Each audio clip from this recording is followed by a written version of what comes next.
Hi folks, asserts today at your pushback channel, and thank you for joining this audio live stream. In this essay, I'd like to talk about retirement plans, retirement savings, social security, and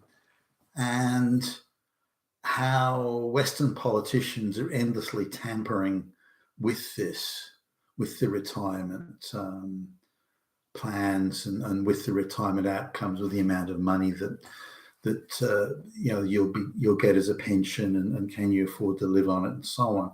Now we're in a situation where rents and the essentials of life are skyrocketing a much faster rate. Energy, that's a much faster rate than the pensions are. So Western governments have talked tough about, well, if the prices increase, the cost of living increases, will increase your pension, but they've quickly abandoned that. Now, every year there are certainly in Australia, but as best I can tell elsewhere, politicians have been tampering with and tinkering with and subverting, if you like, the intent of retirement plans. Now,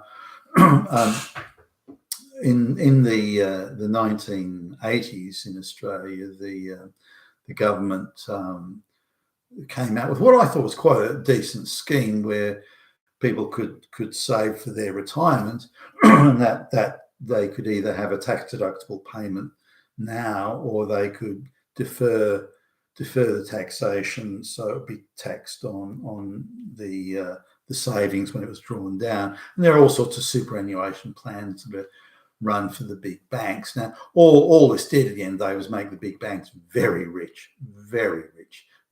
Money just poured into their coffers, because it was a mandatory that you had to put, I think, 8% initially. I think it's now 11% of your income into these savings. So I got in a little bit earlier, actually, beforehand, and thought, well, this is quite a good idea.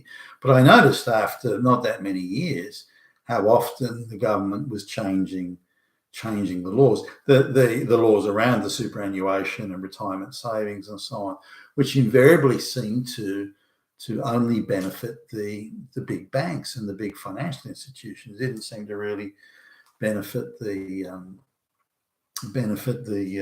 citizen who was saving for their retirement. So I looked at the amount of money I'd need to save for retirement, and over how many years, and how much appreciation that it needed. And I thought, well, that's a stretch. I can do it, but it's a bit of a stretch. But then the amount of changes the government kept making to these things meant that, okay, well, now I have to put 18% of my income aside each month for retirement, and so the amount just kept getting bigger and bigger and changing. It needed to be longer. So in the end, I gave it up as a bit of a bad joke. That why should I pay any more than the mandated amount, given that given the sort of changes, the constant changes they made, you couldn't plan ahead or anything like that at all. Now each year the government bring out scenarios that propaganda was running, if only you put $1 extra in there, your retirement will be secure. But it never was that. It was just it was lies, and not accurate in any way. Then the government started changing. Well, you could retire at 65, then it had to be 66, then it was 67, and now they've got a staggered thing where each so many years, depending on when you were born, the retirement age increase. I think they're looking at stopping it at around 72. And given that 70 is sort of the new 60, and depending on sort of occupation you've had, but as far as I can tell, when I'm 70, I'll still be plenty fit enough to work, assuming there's work around and it's not robots and everything by then. But nonetheless, there's been that many changes that you have to work longer, you have to save here, you have only a certain amount of banks and finance companies you're allowed to save with, and the list just goes on and on. Now, if you own houses, or you own a certain amount of wealth, then the talk is that you can't get any sort of pension or anything like that, and that threshold is falling all the time. It used to be if you had, for example, $1 million and a house, then you couldn't get a pension. But that amount is falling, and now they're looking at if you own a house, that you effectively have to sell it to one of the financial institutions, so they pay you a pension, then they own the house when you die. So that's that. Another one is forcing you to sell your house and move into a one-bedroom place. Just a couple, a compact one-bedroom apartment, for example, or a retirement village. Now the retirement villages are controlled by some big money sort of outfits. So that would play right into their hands. They're very lucrative, that business. I think it's a scam personally, but anyway.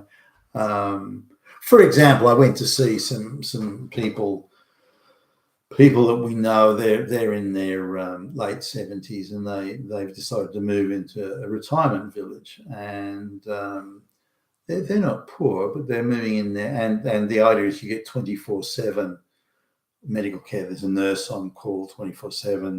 There's all sorts of services are available.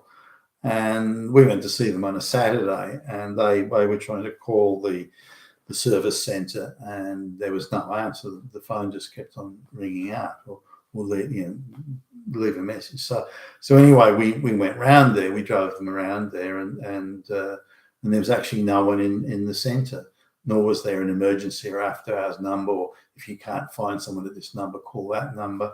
And we were quite surprised that, given that the money that they're paying for this, because they've had to effectively buy the place, and when they sell it, there's $100,000 of fees for when you sell it, and then they have to pay extra. So there's all these people, like there's gardeners that are and various other people that look after the grounds, but the cost, the money they have to pay for this sort of support and maintenance. So it's whatever it costs like they hire a local gardener or something to do the gardening, and then they must just double or triple whatever that is, and then just add that as a fee. And you can't go anywhere. You can't get your own gardener. You have to pay their monopoly prices. That's just part of the deal. So there's a lot of rip-offs in that, and a lot of rip-offs if you have to hand your house over to the bank, because the bank can change the interest rates and the management fees, the administration fees, and do all sorts of things after you've signed the contract with them. So that you agree on, you need $1,000, for example, you need $1,000 a week to live, because remember you own the house, you don't have like a mortgage or rent to pay, $1,000 a week to live, and then they can say, well, we're taking now 500 of that 1,000 as fees, as management fees. So they can do all these sort of things, which again create a lot of uncertainty, no matter which way you turn. Now, if you own your house and decide not to sell it to the bank, but you have a certain amount of money, then the government is looking at forcing you to take in tenants. So you can't have a 3-bedroom house. There's only you there or a couple living, because you only need 1 bedroom. So you need to be able to, you'll be forced to either pay a tax or rent it out, to rent the other rooms out to tenants. So this will be forced on, and it looks very much like it, be forced on people. So no matter how many, unless you're particularly rich, but there's a very small percentage, one in every 500, 600, 700 or something has that type of wealth. But if you're in the sort of the middle zone, then you've got a real problem, because you've got too many assets and too much money to actually qualify for full pensions or even any of the pension. And if you're on the bottom, you've got nothing, then you can access social services. But if you're at the very top, then you can afford to ride out any of the financial difficulties that may come along. But when I'm just looking at this in totality, you don't know where it's going to go, and governments are hungrily looking at the savings pool, and so well, why don't we spend that on pet projects, such as let's open a lesbian painting class in every town in Australia, and by the way, we'll use your retirement savings to do it. These sorts of things, which is going to fritter the money away, so there'll be nothing left. Now, even in countries that aren't necessarily third world, there may be middle of the sort of the second group, if you like, of countries. Even for people who own their own homes or don't have to pay any mortgage or rent, and they haven't got a car, they use public transport, even then the pensions they get aren't enough to put food on the table. So that's the purchasing power of the pension. Now, if you look at the pension, say retirement pension in Australia now, really it's unless you're getting things like rent assistance and other stuff on top, it's not enough. And so, and there's an increasing number of people that are needing that sort of help, particularly given the rise in the cost of living. Now, when we come now to say the socialist attitudes of the World Economic Forum, you'll own nothing and be happy. Everything will be owned by the globalist cabal, and they will rent things out to you, such as little cubicles and so on. You've got to assume the next step in managing retirement is going to be encouraged euthanasia. Now, we're not telling you to do, euthanize yourself, but we won't oppose it if you do, or, that type of thing. And maybe offering, I don't think it's far away, but we'll offer incentives to your other relatives, like if you want to, Billy Bob, if you want to top yourself, do away with yourself, we'll give your wife a $5,000 cash bonus and a cruise in the Caribbean or something. I can see those sorts of things coming. So I think managing the this retirement thing, I think Western governments under controlled by the globalists will see this as a golden opportunity to get rid of the white population that remembers the days of democracy and the rule of law and due legal process and the days pre mass migration. They're really good, because if they can get rid of them, then the majority of people who are left behind will be people who've been conditioned in the new society, if you will.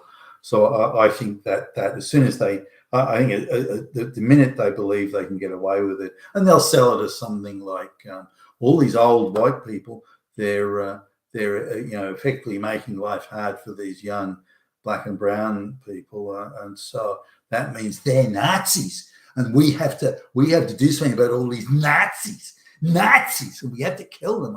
So I think it'll go down that path, or some approximation of it. And I'm in the middle group. I'm not filthy rich, and I'm not dirt poor, and so. But even things like medical cards. So once you reach 65, you get like this is before you get the pension, but you've got a medical card, so you can get medical assistance ostensibly for free. But even that's changing. So if you want to see a doctor now, then you have to pay extra. If you want to see a doctor that speaks English, you have to pay extra again. So today, if I want to go to the doctor, there's a national health scheme here. I can only go to certain doctors that are part of the national health scheme.